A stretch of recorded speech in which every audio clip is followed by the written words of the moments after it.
Hello साथियों, मैं पंकज जायसवाल आप सबका अपने YouTube चैनल JVB एजुकेशन पर एक बार फिर से स्वागत करता हूं।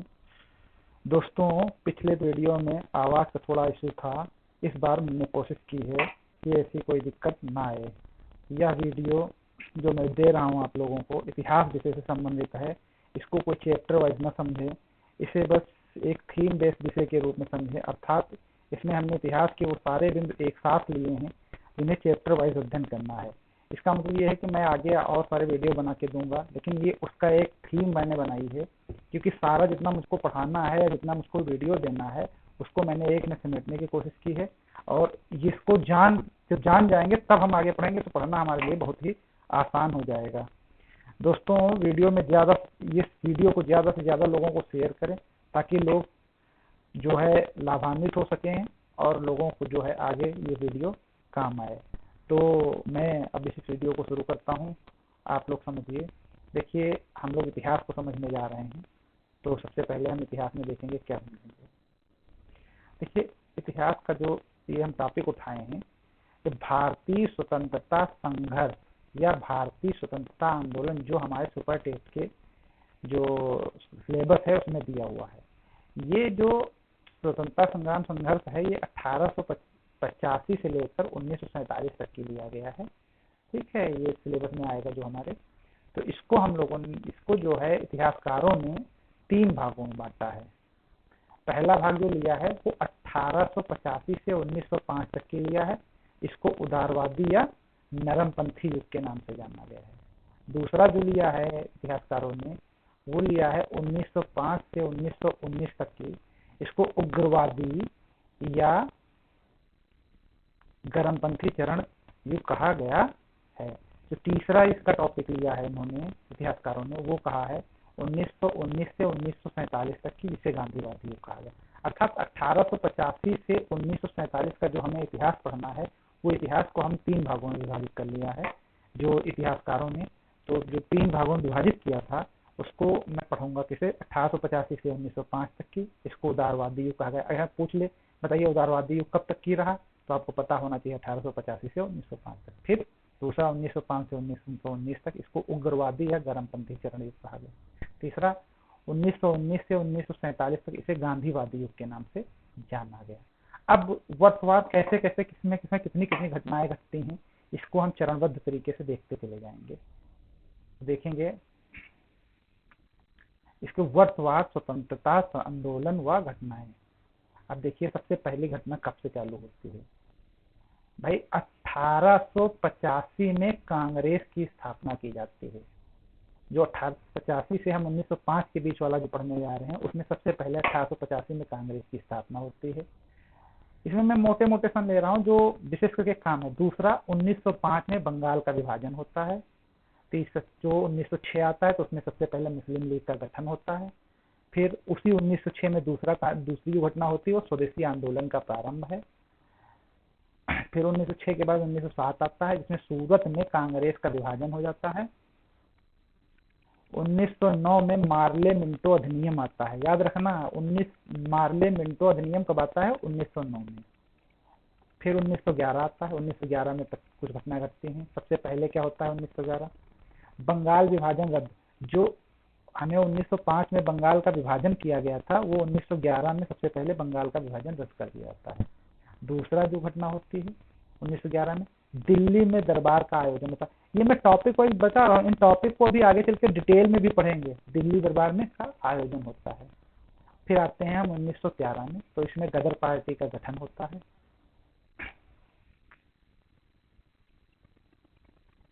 1913 में गदर पार्टी का गठन हुआ। फिर 1914 में जब पहुंचेंगे तो प्रथम विश्व युद्ध का प्रारंभ। दूसरा जो है कामागाटा मारू प्रकरण होता है। एक जहाज होता है जिससे संबंधी घटना होती है। फिर तीसरा जो होता है विदेशों में भारत की पहली अस्थायी सरकार बनती है। यह अफगानिस्तान से संबंधित है। वो अफगानिस्तान में बनाई जाती है ये सरकार विदेशों में। भारत की पहली अस्थायी सरकार, इसको जर्मनी जो है वो स्थायी देता है सदस्यता के रूप में। फिर 1915 आते हैं। 1915 में पहली 9 जनवरी 1915 को गांधी जी का भारत आगमन हुआ है। और इसी अवसर पर समझिए 9 जनवरी 1915 को गांधी जी का भारत में आगमन हुआ वह 9 जनवरी को हुई। उनके आगमन के कारण प्रवासी भारतीय दिवस का शुभारंभ किया जाता है। जो वह प्रवासी भारतीय दिवस मनाया जाता है वो गांधी जी जब भारत आए थे उसी डेट को लेकर के 9 जनवरी को मनाया जाता है। फिर 1916 था। 1916 में क्या क्या घटनाएं होती हैं? लखनऊ से समझौता, कांग्रेस का विभाजन जो होता है, जो 1960 में भी कांग्रेस, जो सूरत में एक अधिवेशन होता है वहाँ कांग्रेस बट जाती है। तो वो जब कांग्रेस दो भागों में, दो धड़ल्ले में बट जाती है, एक नरमवादी हो जाता है और एक गर्मवादी। तो यहाँ पर जब 1916 आते आते लखनऊ में समझौता होता है, तो जो कांग्रेस वहाँ जो डिवाइड हो गई थी दो भागों में, वो फिर यहाँ पर विभाजन रद्द हो जाता है लखनऊ में समझौता।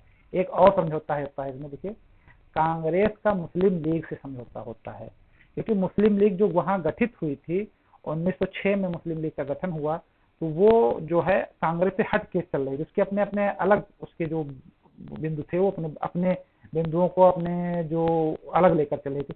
लेकिन 1916 आते आते मुस्लिम लीग जो है कांग्रेस से समझौता कर लेती है।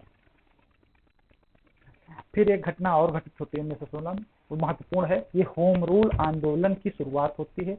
इसमें जो होम रूल आंदोलन चलता है, इसमें दो लोग जुड़े होते हैं। सबसे पहले कौन कौन जुड़ा होता है? बाल गंगाधर तिलक जी जुड़े होते हैं, दूसरी एनी बेसेंट जी जुड़े होते हैं। फिर 1916 के बाद हम देखेंगे 1917। भाई 1917 आया। 1917 में भारत में गांधी जी का प्रथम सत्याग्रह हुआ। कहाँ हुआ? चंपारण, बिहार में। क्या था? 3/20 कठिया खेती।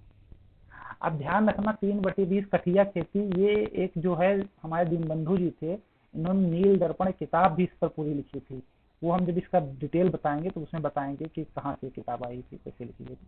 तो भारत में गांधी जी का प्रथम सत्याग्रह चंपारण, बिहार में होता है 3/20 कठिया खेती को लेकर के।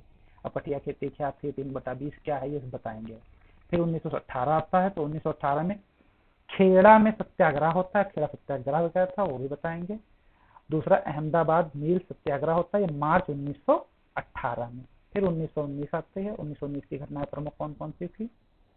1919 में रोलेट एक्ट आया, जलियांवाला बाग हुआ। जलियांवाला बाग कांड जो था वो 13 अप्रैल 1919 क्या दिन था? बैसाखी का दिन था। उस दिन जलियांवाला बाग का हत्याकांड हुआ था। फिर तीसरा आता है खिलाफत कमेटी का गठन होता है सितंबर 1919 में। फिर 1919 का एक अधिनियम आया था। वहां 1907 में माल्य मिंटो अधिनियम पढ़ा था, फिर यहाँ 1919 का फिर एक अधिनियम सरकार द्वारा लाया गया। उसमें क्या था वो आगे बताएंगे। फिर 1920 में असहयोग आंदोलन का प्रारंभ, और आंदोलन के बाद से गांधी जी की छवि राष्ट्रीय नेता के रूप में बनी, और यह आंदोलन 1 अगस्त से प्रारंभ हुआ। कभी कभी प्रश्न पूछा जाता है गांधी जी की राष्ट्रीय नेता की छवि किस आंदोलन के बाद बनी, तो हमें पता होना चाहिए कि असहयोग आंदोलन के बाद बनी थी। असहयोग आंदोलन 1 अगस्त 1920 से प्रारंभ हुआ था। और घटनाएं इसकी थी वो हम बताएंगे। फिर 1923 में स्वराज पार्टी का गठन हुआ। अब ये कब गठन हुआ? 1 जनवरी 1923 को। किसने किसने गठन किया? सी आर दास व मोतीलाल नेहरू जी ने मिलकर किया था। 1924 आया, तो 1924 में हिंदुस्तान रिपब्लिक एसोसिएशन का गठन हुआ। 1925 में काकोरी कांड होता है। 1927 में साइमन कमीशन का भारत आगमन होता है। 1928 में नेहरू रिपोर्ट। अब जो नेहरू रिपोर्ट है, लोग तुरंत बोलेंगे भाई जवाहरलाल नेहरू से संबंधित है, लेकिन नहीं, नेहरू रिपोर्ट संबंधित थी मोतीलाल नेहरू जी के नेतृत्व में प्रस्तुत की गई थी। मोतीलाल नेहरू जी से संबंधित थी 1928 में। फिर देखते हैं 1929 पूर्ण स्वराज की मांग होती है। कहाँ? कांग्रेस के लाहौर अधिवेशन। इसकी अध्यक्षता किसने की थी? इसकी अध्यक्षता जवाहरलाल नेहरू ने की थी। पूर्ण 1930 फिर पहुंचते हैं। 1930 में सत्याग्रह चालू होता है। सबसे पहले नमक सत्याग्रह या दांडी यात्रा 19 मार्च 1930 से स्टार्ट हुई। दूसरा आएंगे सविनय अवज्ञा आंदोलन का प्रारंभ 6 अप्रैल 1930। प्रथम गोलमेज सम्मेलन का आयोजन लंदन में हुआ था। फिर दूसरा गोलमेज सम्मेलन 1931 में।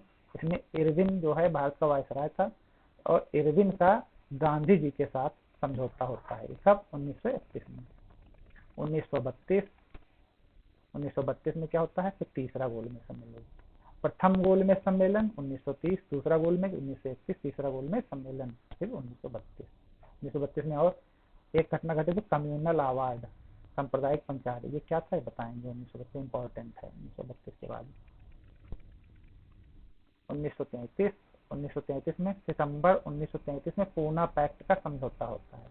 अब ये पूना पैक्ट क्या था? ये गांधी जी के से संबंधित था, गांधी जी और भीमराव अम्बेडकर जी से संबंधित, ये बताएंगे 1933 में बाबा साहब भीमराव अम्बेडकर जी से संबंधित था।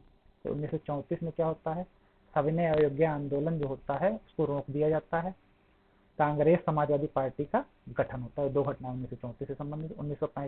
1935 में अधिनियम आता है, सुप्रीम कोर्ट के गठन की सिफारिश भी 1900। और ये 1935 का जो अधिनियम है ये बहुत ही इम्पोर्टेंट है, इसलिए इम्पोर्टेंट है क्योंकि जो भारत का संविधान बाद में बना था उसमें कुछ झलक इसकी देखने को मिलती थी 1935 के अधिनियम की, इसलिए 1935 का अधिनियम और सुप्रीम कोर्ट के बारे में गठन की सिफारिश भी की जाती है।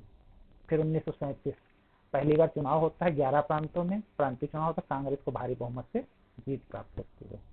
1939 की घटना क्या है, 1939 की घटना द्वितीय विश्व युद्ध का प्रारंभ, त्रिपुरी संकट, कांग्रेस का त्रिपुरी सम्मेलन चल रहा था जिसमें सुभाष चंद्र बोस अध्यक्ष थे, को कठिन परिस्थितियों में अध्यक्ष पद से इस्तीफा देना पड़ता है। लगे हाथ इन्होंने अपनी नई पार्टी का गठन किया जिसका नाम फॉरवर्ड ब्लॉक था रखा। ये त्रिपुरी संकट में जो है कांग्रेस के अध्यक्ष चुने जाते हैं सुभाष चंद्र बोस, लेकिन कुछ कारण कुछ घटनाएं ऐसे होते हैं जो हम अभी बताएंगे जिसको लेकर के वहां पर जो विवाद हो जाता है और अपनी कमेटी गठित नहीं कर पाते हैं, जिसकी वजह से अपने अध्यक्ष पद से इस्तीफा दे देते हैं और अपनी नई पार्टी जिसका नाम फॉरवर्ड ब्लॉक रखते हैं का गठन करते हैं। ये 1939 की घटना है।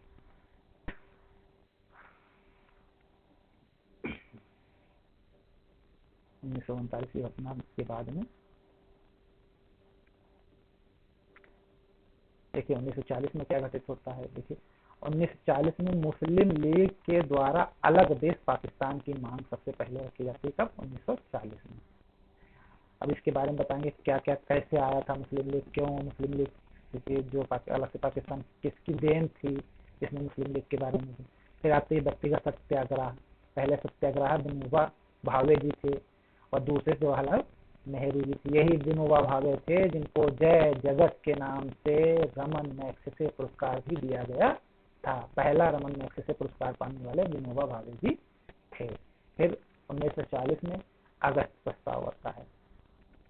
1941 में आजाद हिंद फौज INA का गठन होता है मलेशिया में, कैप्टन मोहन सिंह जी करते हैं गठन। व 1943 में बोस जी से, यानी कि बोस जी मतलब सुभाष चंद्र बोस जी नेताजी से जुड़ते हैं 1941 में। ध्यान रखना INA का गठन मलेशिया में कैप्टन मोहन सिंह जी करते हैं। 1942 आती है घटना। 1942 की घटना क्या क्या थी? क्रिप्स मिशन आता है भारत में। दूसरा भारत छोड़ो आंदोलन जो 9 अगस्त से शुरुआत होती है।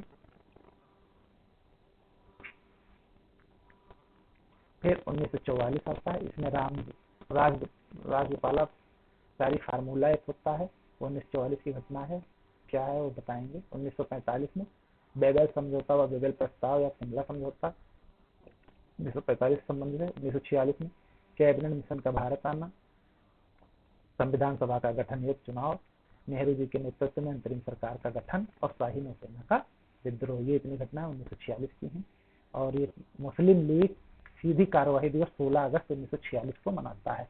ये भी पूछा जाता है, बताइए मुस्लिम लीग ने सीधी कार्यवाही दिवस किस डेट को मनाया? तो 16 अगस्त 1946 को मनाया था। फिर 1947 आता है, जिसमें हम भारतीय लोगों के लिए क्या होता है, 3 जून की योजना माउंटबेटन योजना के नाम से जानी जाती है, जिसको भारत और पाकिस्तान का बंटवारा होता है।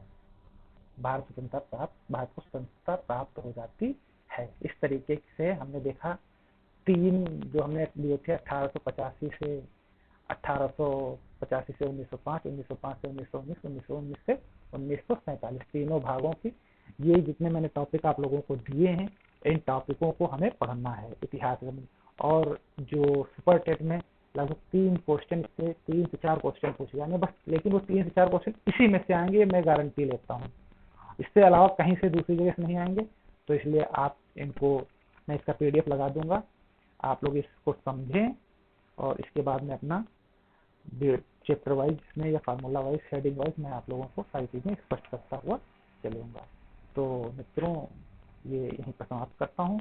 इसके साथ ही मैं आशा करता हूँ कि आप लोग हमारे चैनल को सब्सक्राइब करेंगे, और ये हम निःशुल्क सुविधा दे रहे हैं, तो इसलिए ज़्यादा से ज़्यादा लोगों तक शेयर करिए, जिससे ज़्यादा से ज़्यादा लोग लाभान्वित हो सकें। नमस्कार साथियों।